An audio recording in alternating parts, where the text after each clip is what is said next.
زندگی جب رلائے تو سمجھ جانا گناہ معاف ہو گئے، زندگی جب ہنسائے تو سمجھ جانا دعا قبول ہو گئی۔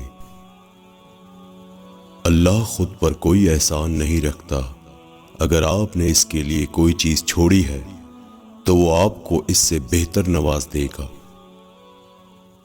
جب تمہیں گناہ کے بعد ندامت ہو تو سمجھ لو کہ اللہ نہیں چاہتا کہ تم اس راہ پر جاؤ۔ اللہ کے آگے جھکو، اللہ کسی کے آگے جھکنے نہیں دے گا۔ زندگی تب خوبصورت لگتی ہے جب کسی کے چہرے پہ مسکراہٹ ہو اور اس مسکراہٹ کی وجہ آپ ہو۔ جب درد بڑھنے لگے اور کچھ بھی سمجھ نہ آئے تو اپنے رب کی طرف چلے جاؤ، کیونکہ دلوں کو سکون اس کی یاد میں ہے۔ جب عبادت سکون دینے لگے تو سمجھ جاؤ کہ اللہ تم سے راضی ہے۔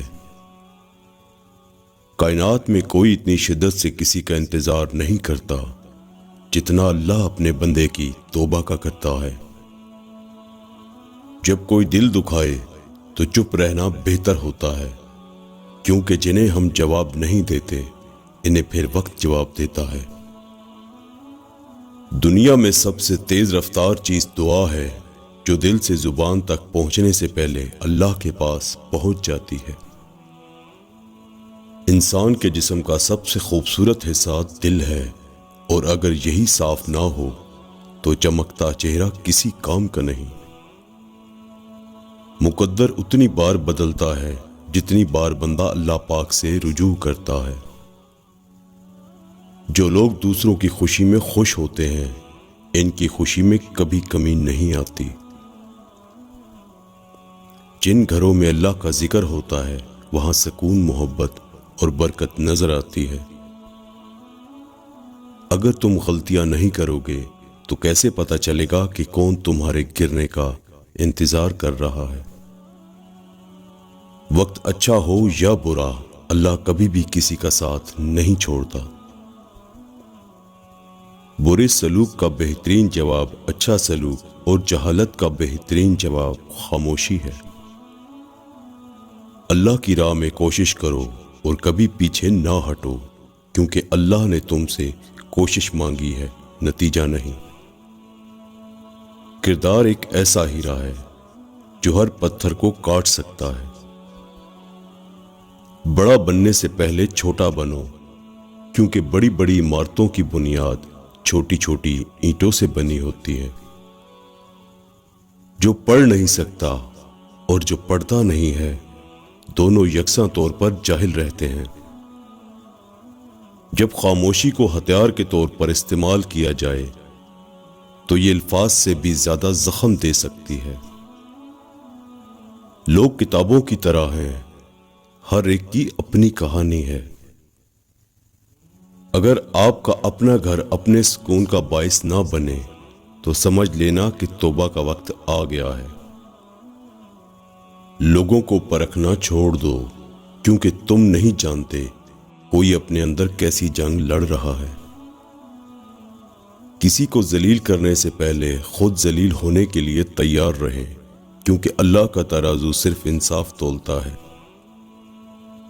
جو لوگ درد کو سمجھتے ہیں وہ کبھی بھی درد کی وجہ نہیں بنتے۔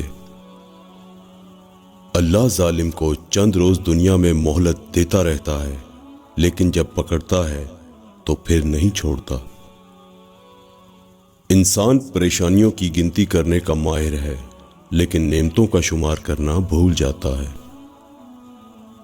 اپنوں سے ایسی لڑائی نہ لڑیں کہ لڑائی تو جیت جائے مگر اپنوں کو ہار جائے۔ تاریخ ہزاروں سال میں بس اتنی سی بدلی ہے، تب دور تھا پتھر کا، اب لوگ ہیں پتھر کے۔ آج اگر زندگی مشکل ہے تو کل کی آسانی کا وعدہ بھی اللہ تعالیٰ نے کیا ہے، بس دعا میں یقین سے مانگتے رہو۔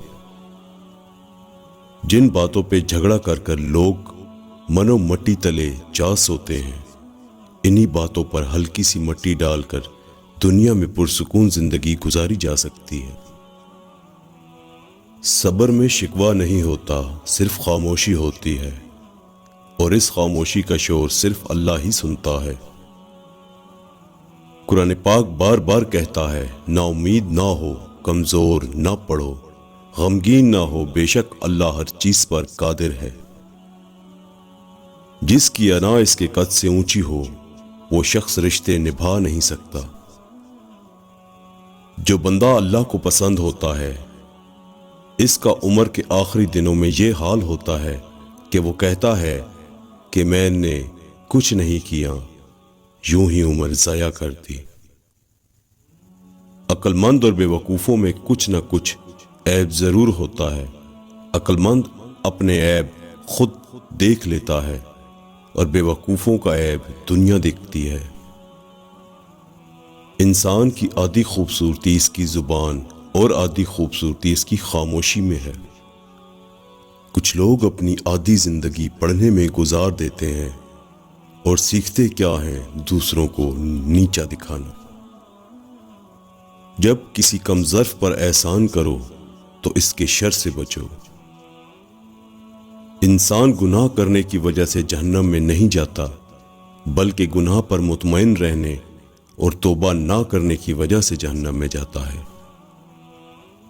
انسان کی تربیت کا فرق ہوتا ہے، ورنہ جو سن سکتا ہے وہ سنا بھی سکتا ہے۔ کس کس کو راضی کرو گے؟ بس ایک رب کو راضی کر لو، سارے مسئلے حل ہو جائیں گے۔